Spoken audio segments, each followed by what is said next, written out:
네, 오늘 말씀은 예수님께서 사람이 어떻게 영생을 얻는가를 알려주시고, 또 이미 영생을 얻은 사람들은 어떻게 그 영생을 누려야 되는지 보여주십니다. 지난주에 우리 또 다른 협동 목사님 김선배 총장님께서 여기에 대해서 말씀해 주셨는데, 저희는 한 번도 이렇게 어떤 본문을 설교할까 나눈 적은 없습니다. 그런데 제가 지난주에 설교를 들으면서 하나님께서 예비 교육을 시켜주시는 것 같다, 그런 생각을 했습니다. 오늘 25절에 보면 어떤 율법 교사가 등장합니다. 영어로는 로이어인데요, 구약이라는 그 법에 대해서 정통한 학자라는 거죠. 오늘날로 하면 목회자나 신학자 정도 되겠습니다. 이분이 이제 예수님께 와서 질문을 하는데 아주 중요한 질문을 했습니다. 내가 어떻게 해야 영생을 얻겠습니까? 네, 영생에 관한 질문은 모든 사람이 해야 되고 반드시 해야 되는 질문입니다. 학생이 학교가 시작되었는데 중간고사, 기말고사 이렇게 스케줄이 있습니다. 그러면 자기의 학교 생활을 거기에 맞춰서 미리 준비하는 것이 지혜로운 것입니다. 다음 주가 중간고사, 기말고사인데도 주말에 계속 놀기만 한다면 지혜롭지는 않은 학생입니다. 우리가 인생을 살아가면서 돈도 저축을 하고 열심히 운동합니다. 왜냐하면 시간이 지나서 우리가 나이가 더 들게 되면 경제활동도 어렵게 되고 육체적인 어려움도 있기 때문입니다. 그 어려운 때를 대비해서 열심히 일하고 또 내 몸을 관리할 때 지혜로운 인생을 사는 것입니다. 그런데 많은 사람들이 그렇게 눈에 보이는 이 땅의 삶에 대해서는 지혜롭게 삶을 계획하고 하는데, 그 눈에 보이지 않는 삶에 대해서는 계획을 하지 않습니다. 그리고 눈에 보이는 삶에 대해서 계획을 하지 않을 때 책망을 합니다. 자녀건 배우자건 왜 질문하지 않는가? 왜 대비하지 않는가? 지혜롭지 않다고 생각을 합니다. 그런데 정작 자기 영혼이 눈에 보이지 않는 영적인 실체와 영원한 세계에 대해서 준비하지 않는 것에 대해서는 안타까워하거나 슬퍼하거나 내가 왜 그렇게 살아야 되는지에 대해서 질문하지 않습니다. 감사하게도 오늘 이 자리에 있는 아마 대부분의 우리 성도님들은 이미 영생이라는 하나님의 형상으로 지음받은 사람이라면 반드시 해야 되는 이 질문에 대해서 답을 가지고 있는 분이시라 믿습니다. 그러나 혹여 오늘 이 시간 누군가가 이 예배당에는 계속 왔지만 아직도 영생을 어떻게 얻는 건지에 대해서, 영생이 무엇인지에 대해서 모르시는 분이 있다면 이 시간 우리 주님의 말씀을 통해서 해답을 얻으시기를 바랍니다. 그런데 이 율법교사에게 문제가 있습니다. 질문은 참 잘했어요. 내가 어떻게 해야 영생을 얻겠습니까? 제일 중요한 질문을 했죠. 그런데 이 율법사에게 질문에 문제가 하나가 있습니다. 내가 무엇을 해야, 어떤 행위를 해야 그 영생을 대가로 얻을 수 있습니까? 네, 이것은 잘못되었습니다. 이 율법사는 율법을 잘 지키면 영생을 얻을 수 있다고 보았고, 자기가 율법을 지킬 수 있는 능력이 있고 그래서 자기는 의롭다라고 생각하는 사람이었습니다. 29절에 보면 그 사람이 자기를 옳게 보이려고는 자기를 의롭다 하려고 라고 그 영어 성경에는 되어 있습니다. 자기가 의로운 사람이라는 걸 예수님께 어필하고 싶었습니다. 또 영생을 율법의 행위를 지켜서 얻을 수 있다고 생각하는 사람의 또 다른 특징은 하나님의 기준을 작고 자기 수준으로 낮추는 것입니다. 그래서 이 사람이 누가 내 이웃입니까? 당신이 내 이웃이 누구인지 잘 얘기해 준다면 내가 그 이웃을 사랑함으로 율법을 지키겠습니다. 그리고 나의 옳음을 입증하겠습니다. 이렇게 얘기하고 있는 것입니다. 이러한 질문에 대해서 26절에 보면 예수님께서 이렇게 말씀하십니다. 율법에 무엇이라 기록되었으며 내가 어떻게 읽느냐. 자, 예수님은요, 이 사람이 내가 어떤 행위를 해야, 내가 율법에 무엇을 지켜야 영생을, 구원을, 하나님 나라에 들어갈 수 있습니까? 라고 질문했을 때 대답을 바로 주지 아니하시고 질문을 하십니다. 저도 그 가르치는 사람으로서 학생들이 질문할 때 대답을 주기보다는 또 다른 질문을 주어서 그 질문자가 자기도 미처 생각하지 못하는 부분을 생각하도록 유도를 합니다. 아마 부모님들도 자녀를 양육하실 때 직접적인 대답보다는 그 자녀의 대답을 조금 더 깊은 대화로 이끌어가기 위해서 질문을 하시죠. 예수님도 지금 그런 식으로 접근을 하신 겁니다. 내가 어떤 행위를 해야 11조를 하고 예배를 잘 참석하고 간음하지 않고 거짓말하지 않으면 그럼 이 율법들을 지키면 구원받을 수 있을까요? 라고 생각하는 사람에게 율법에 무엇이라 기록되었느냐 이렇게 질문을 하십니다. 중요한 질문입니다. 예수님은요, 내 생각에 이렇게 말씀하지 않으셨어요. 내가 꿈을 꾸었더니 이렇게 말하지 않으셨어요. 내가 경험해 본 바 이렇게 말씀하지 않으셨어요. 율법에 뭐라고 기록했느냐.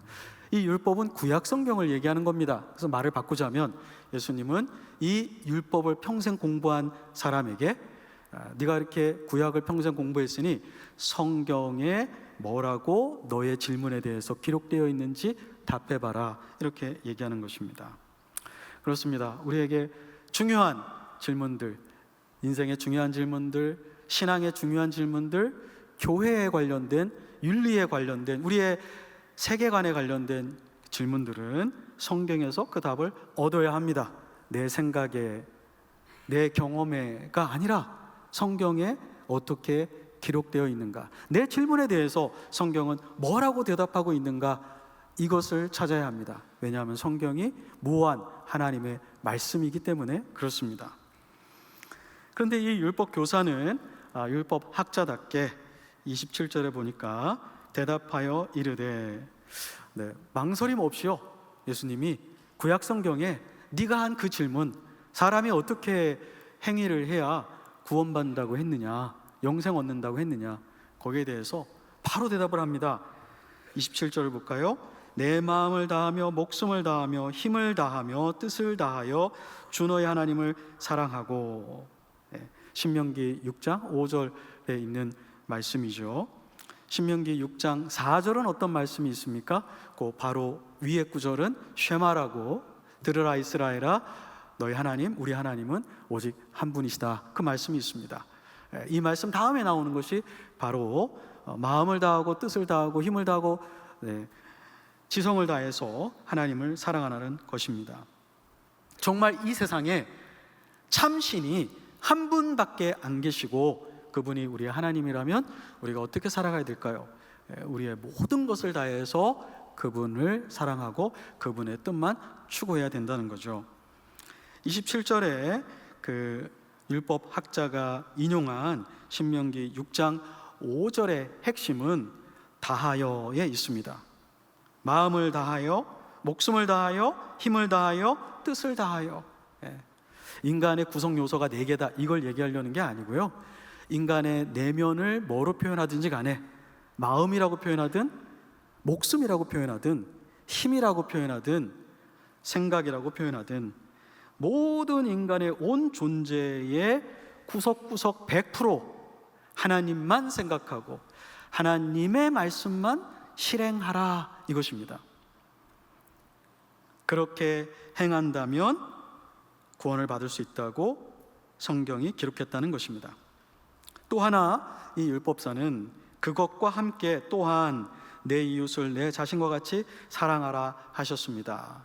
구약 성경에 보니까요, 예수님, 제가 공부한 바로는 사람이 영생을 얻기 위해서는 내 온 존재를 다해서 하나님만 사랑해야 되고 또 내 이웃을 나처럼 본능적으로 아낌없이 사랑하면 영생 얻는다고 말하고 있습니다. 28절에 보니까요, 예수께서 이르시되 내 대답이 옳도다. 그 두 번째, 내 이웃을 내 자신과 같이 사랑하라, 이것은 레위기 19장 18절에 있는 말씀이죠. 이 두 가지를 이 율법학자는 따로 등장하지만 내용적인 면에서는 연결되어 있다는 걸 알았습니다. 굉장히 똑똑한, 성경을 잘 이해하는 사람이었습니다. 그렇습니다. 10계명만 보더라도 1계명부터 4계명은 하나님 사랑, 5계명부터 마지막 10번째까지는 인간 사랑, 이웃 사랑, 이렇게 하나님의 율법의 총화도 하나님 사랑, 이웃사랑 연결되어 있습니다. 이거를 깨달은 거죠. 좀 대단한 사람입니다.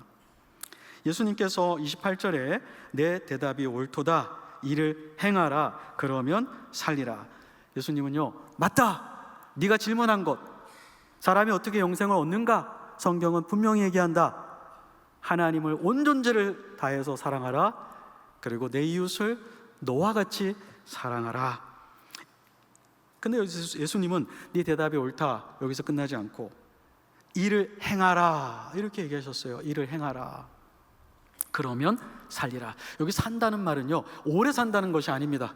네가 이렇게 하나님만 온 존재를 다해서 사랑하고 내 이웃을 너와 같이 사랑하면 장수할 거다, 100살까지 120세까지 살 거다, 그런 말이 아니고요. 여기에서 산다라는 말은 영생을 얻고 누리고 산다, 이런 뜻입니다. 여러분, 우리가 영생하면 예수님이 재림하시고 아니면 내가 죽어서 천국에 가서 누리는 삶만 생각하면 안 됩니다. 그것은 영생의 완성됨을 경험하는 것이고요, 지금 이 순간에도 예수님을 영접한 사람들에게는 영생의 능력이 이미 시작되었고 그 효과가 나타나고 있습니다. 그래서 우리가 죄를 극복할 수 있게 되고 허망한 것을 굴복하지 않게 되고 하나님을 사랑하고 이웃을 사랑하는 삶을 살아나갈 수 있는 것입니다. 영생은 현재적인 것입니다. 미래적인 것이기도 하지만 현재적인 것이기도 합니다. 그런데 28절을 보면 오해할 수가 있습니다. 성경에 보면 이신칭의, 믿음으로만 의롭게 되고 믿음으로만 죄사함 받는다고 했는데 예수님이 행하라, 이 율법 2개를 지켜라, 그러면 구원받는다. 율법을 지켜서 구원받을 수도 있나? 둘 중에 아무거나 하면 되는 건가? 이런 생각을 할 수가 있습니다. 그러나 말씀을 더 자세히 살펴보면 예수님의 이 대답은 그런 뜻이 아님을 알 수 있습니다. 우리도 때로는 해봐 할 때 당신이 할 수 있는 가능성이 있으니 한번 해보십시오라고 할 때도 해보라고 하지만 할 수 없는데 부득이 자기가 계속 고집을 피우면서 할 수 있다고 얘기할 때 한번 해봐, 되나? 한번 해봐, 이렇게 얘기하죠. 예수님도 인간이, 타락한 죄인이 절대 하나님의 이 계명을 지킬 수 없다는 걸 알고 계셨습니다. 그래서 이 율법 학자에게 율법을 지켜서는 구원받을 수 없다는 걸 가르쳐주고 싶으셨던 것입니다. 과연 우리가 어떻게 정말 우리의 온 존재를 다해 항상 하나님을 사랑하고 이웃을 사랑할 수 있겠습니까? 갈라디아서 3장 10절을 한번 보겠습니다. 무릇 율법 행위에 속한 자들은, 율법 행위에 속했다는 것은 누구라도 율법을 의지해서 율법을 지킴으로써 하나님 앞에 나는 설 수 있다, 나는 하나님의 심판을 통과할 수 있다, 나는 구원받을 수 있는 가능성이 높아졌다 라고 믿는 종교인들을 말하는 것입니다. 그런 사람들은 저주 아래 있나니 그렇게 하나님의 율법을 지키려고 했는데 왜 저주 아래 있을까요?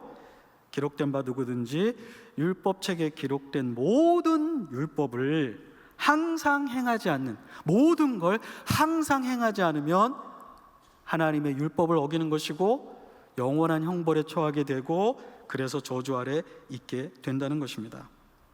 부분적으로 때에 따라서가 아니고요, 모든 것을 항상 어떻게 우리가 지킬 수 있겠습니까? 지킬 수 없습니다.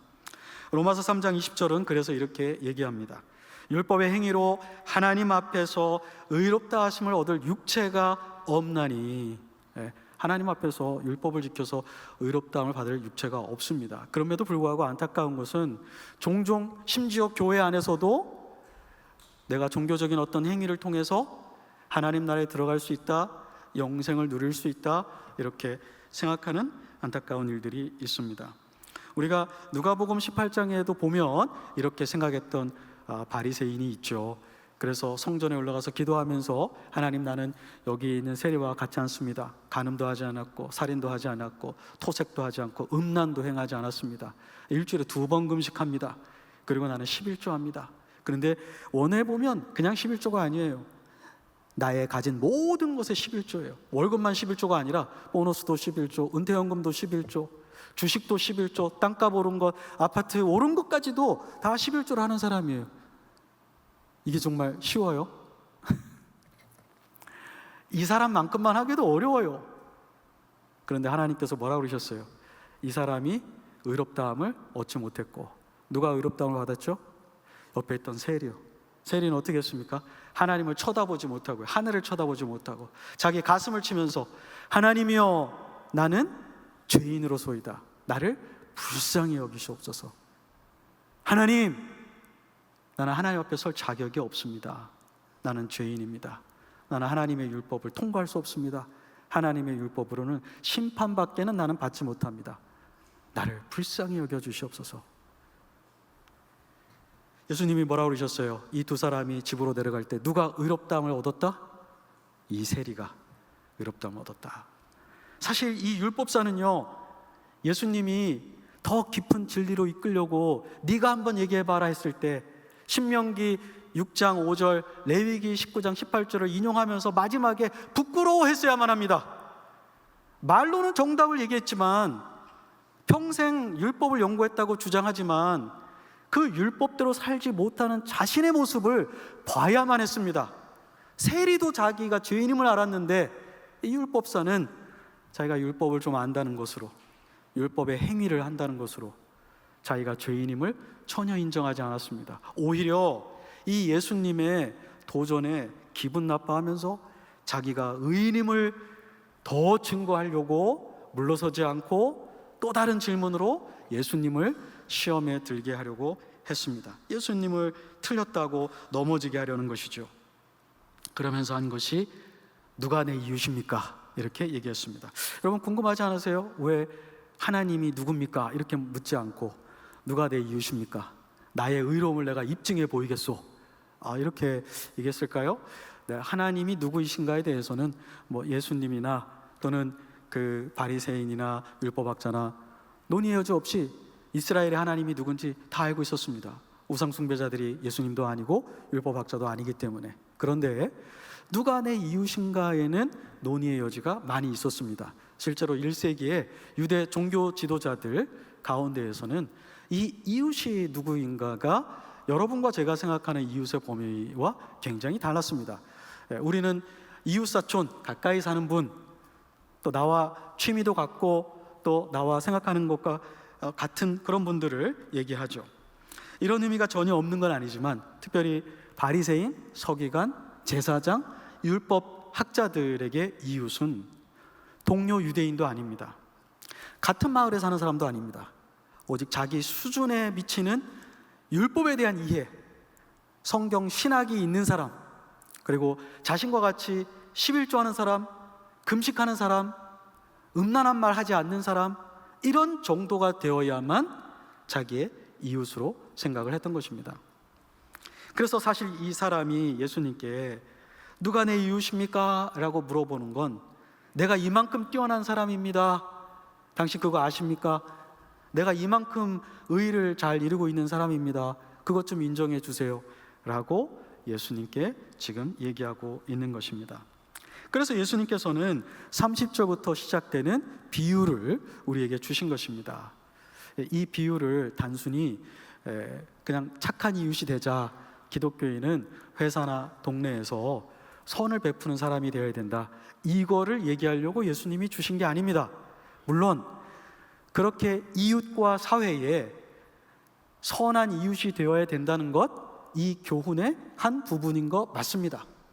왜냐하면 예수님께서 두 번에 걸쳐서 28절 행하라, 37절 너도 가서 이와 같이 하라, do likewise, 행하라, 두 번이나 행하라고 얘기하셨어요. 그러니까 이 선한 사마리아인의 비유에는 정말 우리가 예수님이 말하는 선한 이웃이 되어서 그렇게 살아야 한다라는 교훈이 있는 건 맞습니다. 그러나 이 선한 사마리아인의 비유를 문맥에서 따로 떼어서 이해하면 안 됩니다. 예수님이 지금 이 비유를 왜 주시는 거예요? 누구에게 주시는 거예요?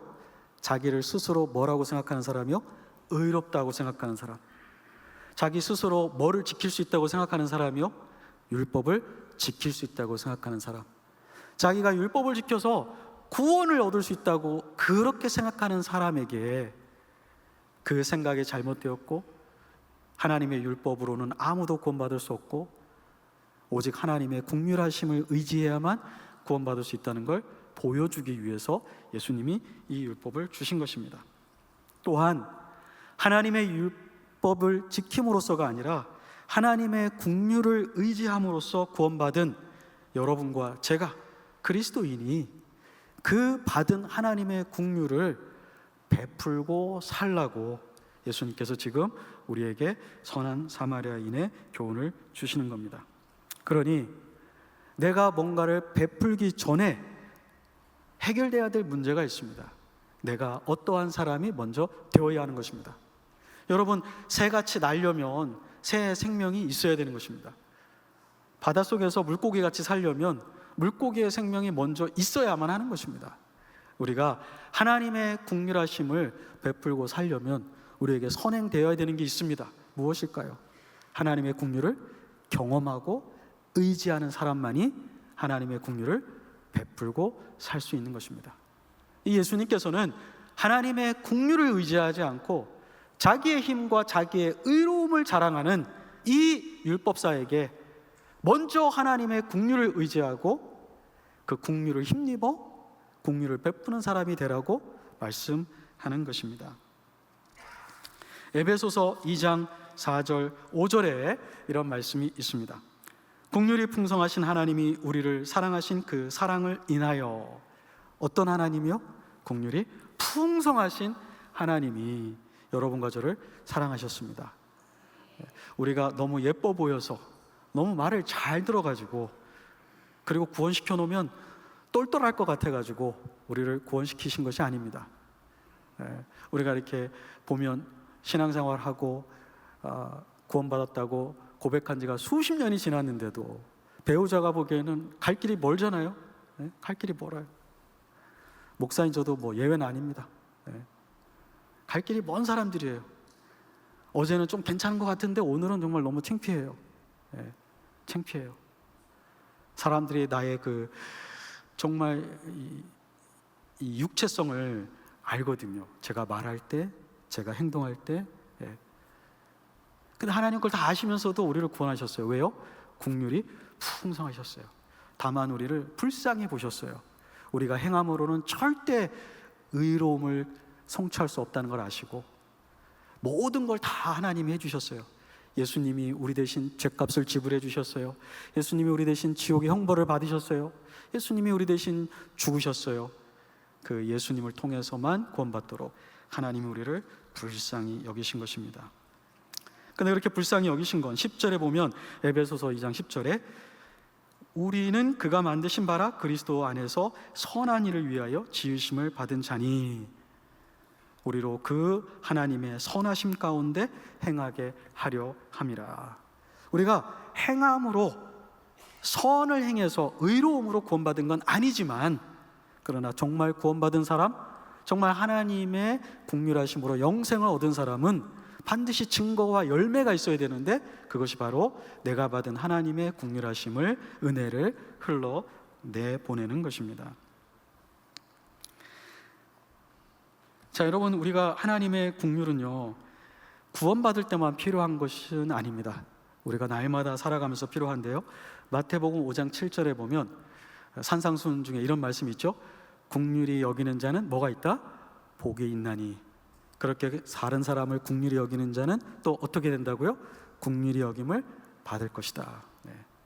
우리가 하나님의 긍휼하심으로 구원을 받았는데 그 구원받는 순간에 하나님의 긍휼이 끝나는 것이 아니라 주님이 오시는 그날, 이 순례자의 길을 끝나는 그날 매일매일 매 순간순간 하나님의 긍휼이 필요해요. 오늘 이 자리에 전도 많이 해서 하나님 나 오늘 이 자리에 앉을 수 있는 자격 얻었죠? 하나님 나 오늘 성경 많이 일주일 동안 읽은 거 아시죠? 그래서 나는 담대함이 있네요. 은혜의 보좌 앞에 은혜의 보좌 앞에 그렇게 뭘 해가지고 나갈 수 있는 담대함이 여러분에게는 있으세요? 저는 일찍이 포기했습니다. 전 지금도 한 번도 그런 생각을 해본 적이 없어요. 꼭 나쁜 말을 하고 나쁜 행위를 해야만 하나님의 긍휼을 힘입어 은혜의 보좌 앞에 나아가는 게 아닙니다. 우리가 지극히 선한 순간도 우리 안에 죄성이 있어요. 우리의 몸과 마음과 감정과 의지와 생각을 100% 다해가지고 하나님만 사랑하지 못합니다. 이웃도 그렇게 사랑하지 못하고요.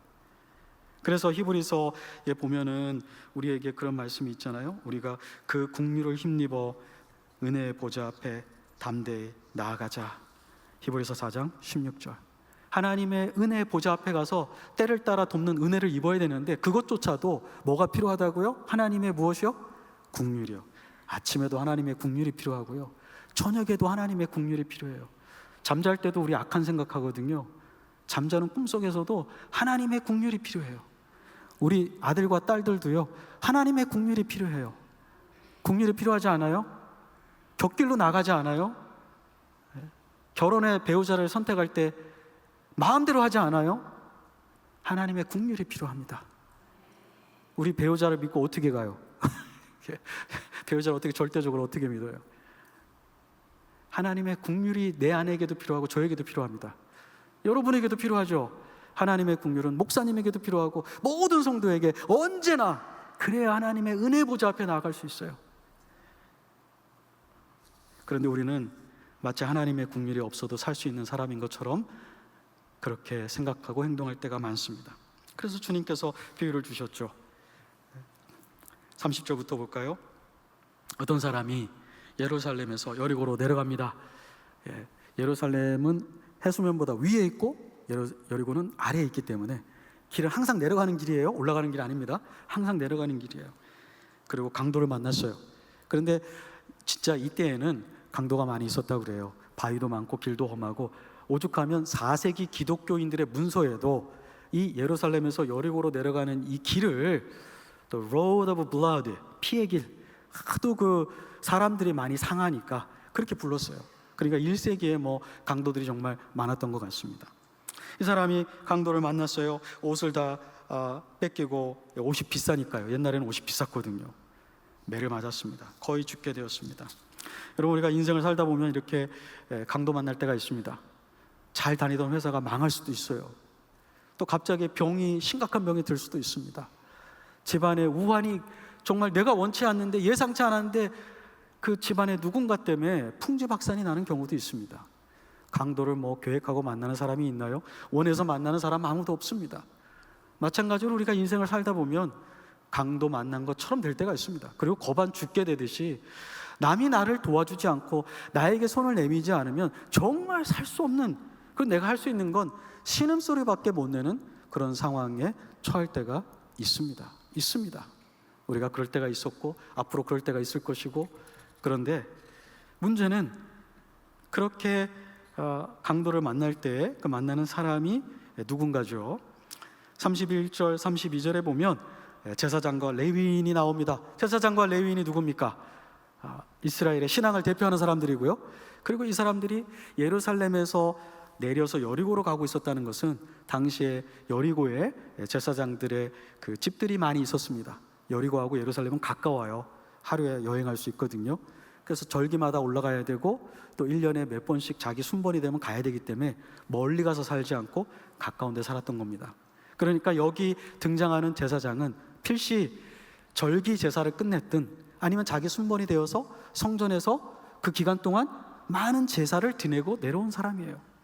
우리로 하면 특별 부흥회, 특별 새벽 기도회, 주일 예배를 막 끝내고 내려오는 거죠. 성령 충만한 상태가 되어야 정상적인 거죠. 제물을 드리면서 하나님의 국률하심을 그 현장에서 본 사람 아니겠어요? 제물을 죽이면서 내가 죽어야 되는데 하나님이 나를 국률 여기서 나를 죽이지 않고 나에게 형벌을 내리지 않고 대속물을 주셨구나, 감사합니다, 그랬을 거라고요. 그런데 이 사람이 정작 자기가 자비를 베풀어야 되는 순간이 왔는데 어떻게 해요?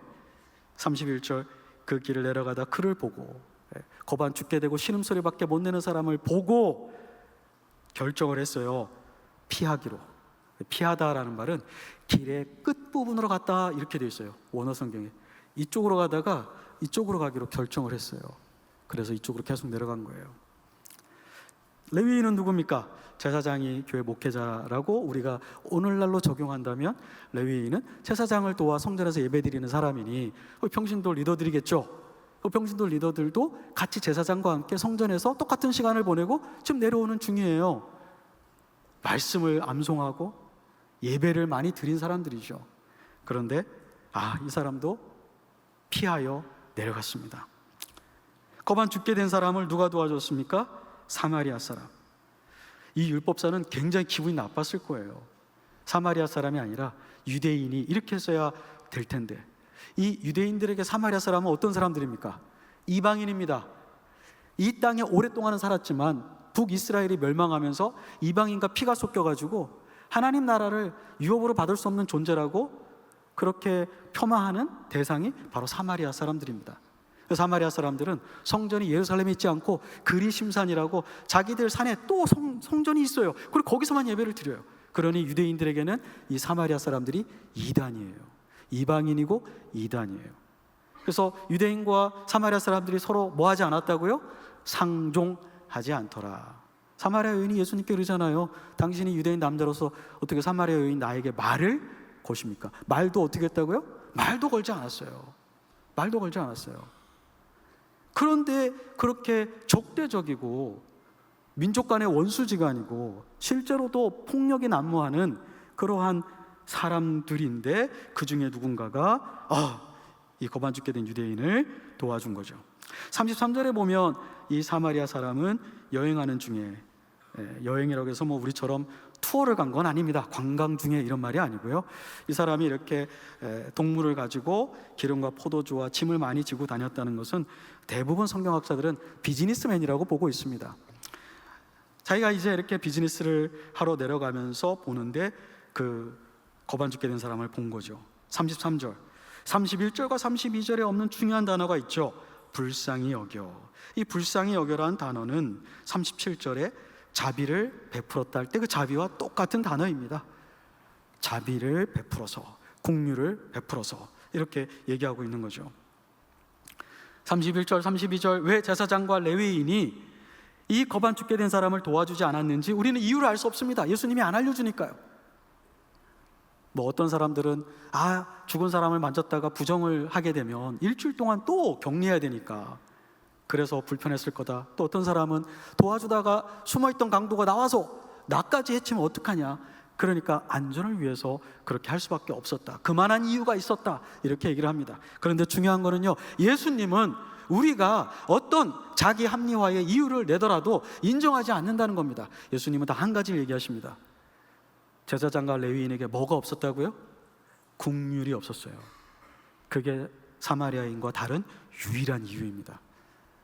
예수님이 원하시는 것, 하나님이 원하시는 것, 예배가 필요 없다는 거 아닙니다. 헌금 생활이 중요하지 않다는 거 아닙니다. 다 필요하고 너무 중요한 것입니다. 그러나 더 근원적인 게 있다는 거죠. 더 근본적인 게 있다는 거죠. 이것과 함께 반드시 동행해야 되고 먼저 있어야 되는 것이 바로 하나님께 받은 긍휼함. 그래서 나도 베푸는 긍휼함, 그것이 있어야만 된다는 것입니다. 어떻게 이렇게 긍휼을 베푸는 주님이 원하시는 그러한 사람이 될 수 있을까요? 여기 보니까 이 사람은요, 보고 지나쳐가지 않았어요. 보고 어떻게 했어요? 34절, 가까이 갔어요. 가까이. 여러분, 가까이 가야 됩니다. 레위인도 제사장도 봤어요. 여기 쓰러져 있네. 죽게 생겼네. 봤어요. 근데 사마리아 사람은 보기만 한 게 아니고요, 어떻게 했어요? 다른 길로 간 게 아니고 그 죽어가는 사람에게 다가갔습니다. 이 다가감이 필요합니다. 그래야 우리가 정말 하나님의 긍휼을 입은 사람들이에요. 누구 너무 안 됐어. 그래, 정말 내가 봐도 너무 안 됐어. 이렇게 말만 하고 끝나면 하나님의 긍휼을 누리는 삶을 사는 것이 아닙니다. 지식적으로 알고 있는 거죠. 하나님의 긍휼을 정말 누리는 삶은 가까이 가야 돼요. 현장에 가야 됩니다. 미국에서 2011년에 9월 11일 날 테러로 말미암아 미국 정말 큰 사건이 있었죠. 많은 사람이 죽었습니다. 저는 그때 유학생이었습니다. 박사과정을 하고 있었고, 우리 딸이 태어나서 얼마 되지 않아서 생생하게 기억합니다. 근데 놀라운 게 학교에 수업을 들어갔는데 미국 교수님들이 우리 학생들을 모아놓고 이렇게 얘기하시는 거예요. 지금 모슬림들이 미국에서 무서워서 집 밖을 나가지 못한다. 왜 안 그러겠어요? 그 테러한 사람들이 다 모슬림들이거든요. 그러니까 막 미국 사회에 어떤 분위기가 있었냐면 이 모슬림들을 핍박하고 테러를 역으로 가하려는 그런 사회적인 기운이 있었습니다. 모두가 그런 건 아니지만 어떤 마음이 나쁜 사람은 우리나라를, 우리 민족을 이렇게까지 해? 가만둘 수 없다. 우리도 갚아주자. 예. 그래서 우리 교수님들이 저희들에게 부탁을 하셨어요. 동네에 있는 모슬림들 집에 가서 그 사람들이 그로서리에 지금 가지 못하니까, 그로서리에는 음식을 사러 가야 되는데 테러를 받을까 봐 못 나가는 거예요. 그러니 너희들이 가가지고 그 리스트를 받아서 사다 줘라. 예. 정말 좀 많이 배웠습니다. 미국 그리스도인들 중에 그 신앙을 지지하라는 게 아니에요. 그 사상을 같이 하라는 게 아니에요. 그러나 자기들이 책임지지 못하는 정말 어처구니 없는 일 때문에 두려움에 떨어 있는 사람들을 외면하지 말라는 거죠. 하나님은 선인과 악인에게도 해를 비치고 비를 주시는 분이세요. 그 하나님을 아버지로 모시고 그 하나님에게 국률함을 받아서 구원받았다면 우리도 신앙의 유무를 떠나서 인생의 강도 만난 그런 상황이 된 사람들에게, 외국인이든 내국인이든 불교인이든 그들이 우리의 손길이 필요할 때 그들이 살 수 있게 우리의 같이 가까이 가야 됩니다. 여기 보니까 또 이렇게 얘기하셨어요. 그 사람을 싸매어주고 기름과 포도주, 자기가 필요한 거죠.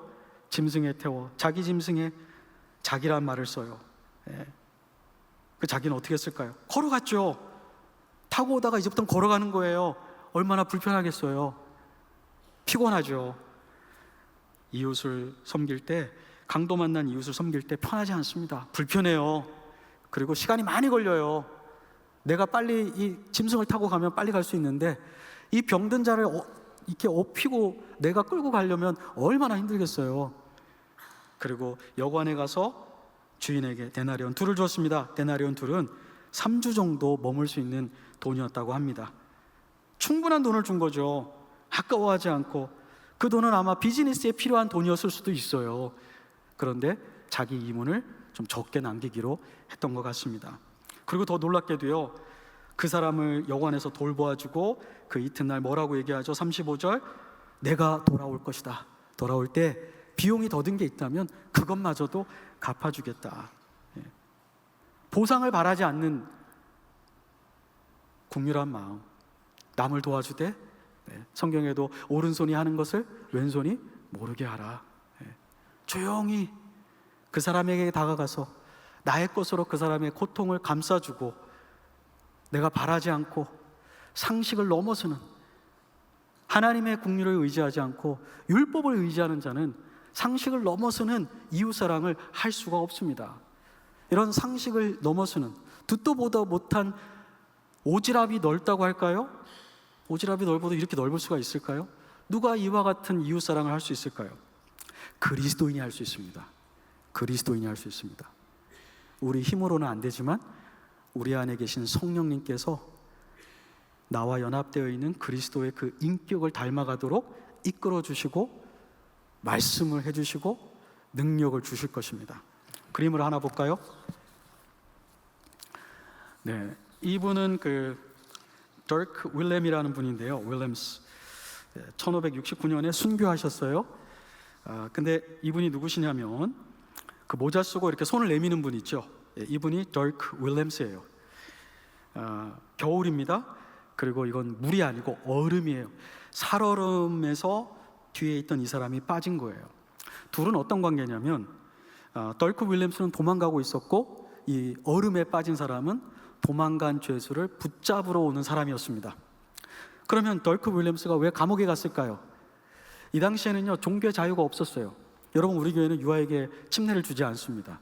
근데 이분도 중세시대에 믿음을 고백해야만 침례를 받는 거지, 태어났다고 침례주고 교회 오래 다녔다고 침례주고 이런 건 성경적이지 않습니다, 이렇게 얘기하는 사람들은 다 이와 같이 감옥에 가뒀었어요. 믿거나 말거나 정말 믿어지지 않는 거지만 유럽에서는 그렇게 했었어요.